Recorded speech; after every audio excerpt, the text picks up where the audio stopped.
안녕하세요, 뿌락지입니다. 뿌하. 오늘 날씨가 좀 추웠어요. 옷을 더 입었어야 되는데 추웠습니다. 오늘은 CC권에 28만 2천원, 천푸모하면 35만 2천원이네요. 춥네요. 제가 그 새우 1억 달성 막 이렇게 말씀을 드리니까 이제 형님들이 세금에 대해서, 그러니까 그러면 도대체 뭐 얼마를 번 거냐 뭐 이렇게 얘기하시는 분들이 계시는데, 그때 제가 말씀드린 거는 저희가 이제 그 원천징수 영수증, 원천징수 3.3%하고 그다음 그 산재 고용보험, 이게 다 더하면 4.8%뭐 이 정도 되는 걸로 아는데, 그것만 말씀드린 거예요. 5% 잡고 그 부분을 말씀을 드린 거였고, 저희는 종합소득세 신고를 하잖아요, 5월 달에. 이제 그때 되면 환급이 될지 과세가 될지가 결정이 되는데, 보통은 대부분 다 환급을 받으십니다. 혼자 하시는 분들은 아니지만 세무사를 끼고 하시는 분들은 대부분 환급을 받아요. 그럼 이렇게 얘기를 하면 세무사가 막 억지로 그 뭐 증빙을 만들어서 세금을 받아준다 뭐 이렇게 얘기하시는 분들이 있는데, 이건 진짜 멍청한 소리예요. 이분들이 수입료 그거 2, 30만 원 먹겠다고 자기 면허 걸고 그런 짓을 하겠습니까? 그 사람들이 나름 전문가인데 그렇게 하는 게 아니고요. 일단 배달 대행은 공제율 자체가 좀 높습니다. 이게 무슨 말이냐면, 저희는 오토바이를 쓰니까 기본적으로 기름값과 정비비가 들어가잖아요. 그 외에 뭐 의복 이런 것도 있는데, 그런 부분을 국가에서 인정을 해주는 거예요, 미리. 니네 보니까, 이게 저도 기억이 가물가물한데, 예전에 이제, 그러니까 예전 초창기 때는 그 기본소득, 그러니까 최저소득만 잡혀갖고 신고가 되던 시절이 있었죠. 그때 뭐 일반 대행 시절인데, 그게 이제 법으로 금지가 됐죠. 고용 산재가 들어가면서 이제 억지로 징수를 하게 됐어요. 그러면서 그때 이제 인정해 주는 게 제 기억이 맞다면 39%입니다. 너네 어차피 오토바이 관련된 비용 39% 잡아줄게. 이 얘기가 뭐냐면, 편하게 1억으로 할게요. 1억을 잡으면 39% 공제해서 6,100만 원만 소득으로 인정을 하겠다는 거예요. 그러면은 세금이 많이 내려가죠. 과세 구간도 벗어날 수 있고 이렇게 세금이 내려가는데, 거기에다가 이제 인적공제랑 그다음 신용카드, 그리고 체크카드, 현금영수증, 뭐 제가 아는 분은 심지어 축의금도 내역을 따로 정리해가지고 공제를 받아요. 축의금이 되는 것도 그분 덕에 알았어요. 뭐 이런 식으로 공제를 받다 보면 저희가 1억을 벌면 330만 원의 원천세를 내잖아요. 그러면은 어지간해서는 환급이 들어옵니다. 거기다 이제 부양가족이 뭐 만약 부모님까지 들어간다, 그리고 자녀가 좀 있다, 이러면은 거의 환급이라고 보시면 되는데, 이게 그 저 같은 경우는 지금 현금 영수증은 거의 풀로 다 채워놨고요.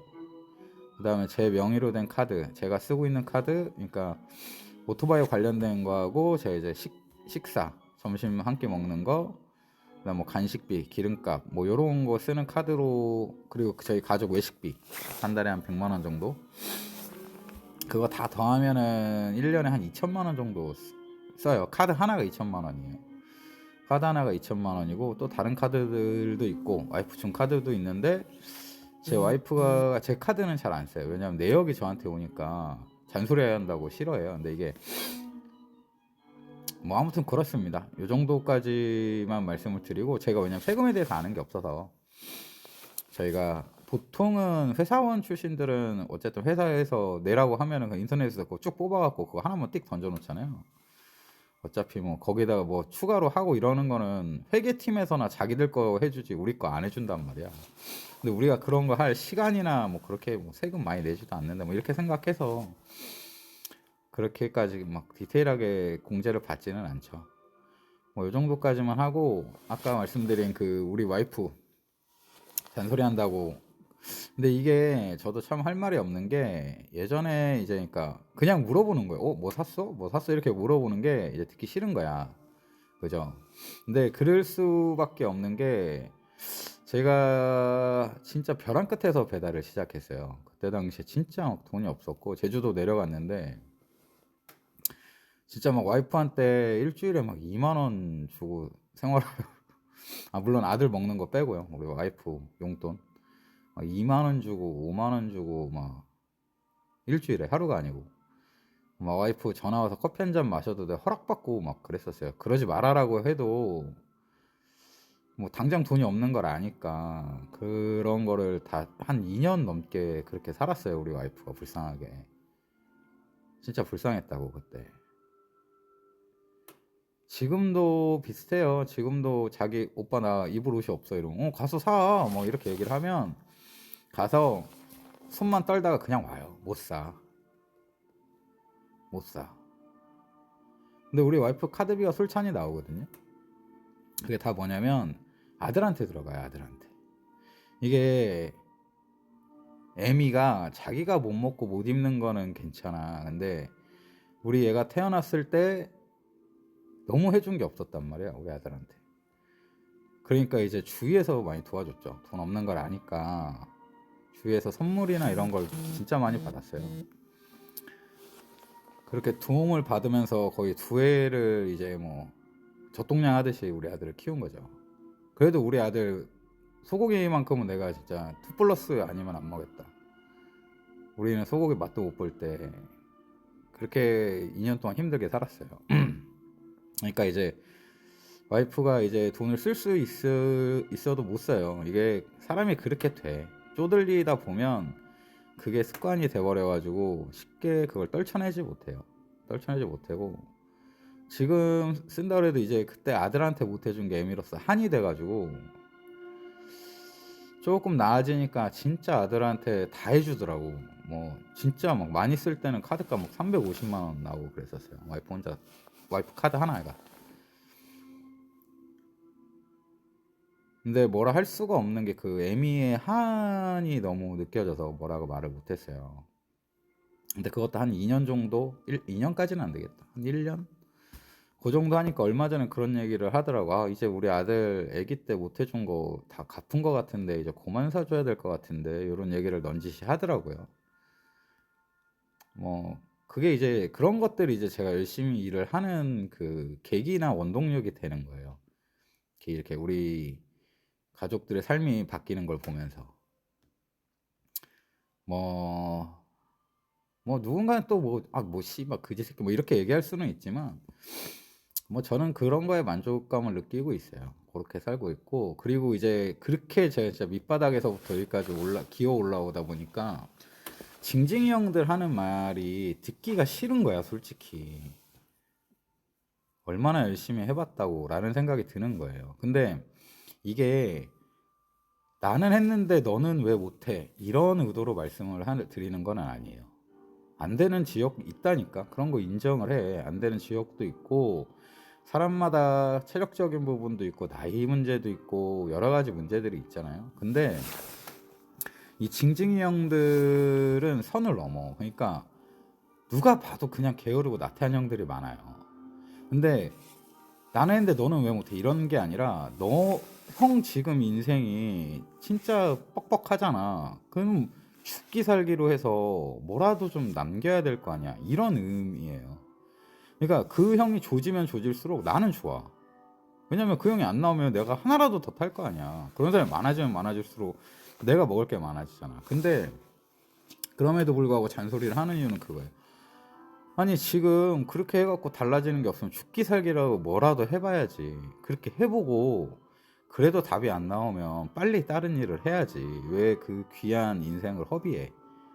요런 느낌이 들어요. 그러니까 그렇게 징징거리는 게 짜증이 나니까 잔소리를 하는 건데 저도 진짜 밑바닥에서 기어 올라왔어요. 뭐 더 자세한 거는 말씀드리긴 좀 그렇지만 그렇습니다. 그리고 진짜 전에도 말씀드린 것처럼 우리가 쉽게 선택할 수 있는 일 중에 이 정도 소득을 낼 수 있는 일이 거의 없어요. 하다못해 택시가 우리보다 돈을 좀 잘 벌거든, 개인 택시가. 근데 그분들도 1억 5천 정도는 있어야 시작할 수 있어. 서울에서 차 뽑고 면허 사는데 1억 5천 정도 든다고. 요즘은 좀 떨어져서 1억 3천에까지 했다는 분을 내가 보기는 봤는데 보통 한 1억 5천 정도는 있어야 돼요. 그래야 전기차 한 대 뽑고, 그 전기차마저도 돈이 안 되면 중고로 뽑으시는 분들도 있어요. 그냥 그 차랑 면허를 같이 양도를 받는 거지. 그렇게 하시는 분들도 있는데 그것도 어쨌든 1억 이상이 있어야 돼. 근데 배달은 그 정도 돈이 필요한 것도 아니고 진짜 막말로 100만 원짜리 중고 오토바이에 공제보험 들면 진짜 150만 원 갖고도 스타트를 할 수가 있는 일이에요, 이 일이. 근데 소득 자체가 높잖아. 더군다나 이 배달의 장점이 뭐 아무리 고소득이면 뭐해. 하루 일당이 50만 원이어도 일주일에 하루 이틀밖에 일을 못하면 그냥 근근히 먹고 사는 수준밖에 안 돼요. 근데 배달은 내가 하고 싶으면 얼마든지 더 할 수 있잖아. 야근을 계속 할 수가 있다는 얘기잖아. 물론 내 인생을 갈아놓고 내 시간을 갈아놓고 내 체력을 갈아넣는 거지만 어쩌겠어. 내가 돈이 없는데. 그죠? 근데 이거 진짜 기회라고 생각을 해요, 저는. 그러니까 나 이 가난이 벗어나고 싶은데 그 답을 못 찾아서 못 벗어나시는 분들도 많거든요. 그렇잖아. 우리가 형들도 가난해왔던 시절이 있을 거고 지금도 가난한 형들이 있을 건데 어쨌든 이거 하면 조금 시간 나아요. 이게 바닥을 한번 치면 회복하는데 시간이 오래 걸려요. 왜냐면 그 대출 이자에 사람이 이게 마탱이가 가거든. 그러니까 그걸 빨리 쳐내야 된단 말이에요. 최대한. 그래야 내 돈이 모이고 내 삶이 윤택해지는 거거든. 근데 누군가는 안 될 수도 있겠죠. 그럼 빨리 다른 일을 찾아야지. 시간을 버리지 말고. 그죠? 그 얘기가 한 번쯤은 해보고 싶었어요. 고맙습니다. 오늘 하루도 너무 수고하셨고요. 내일 또 행복하십시오. 뿌빠.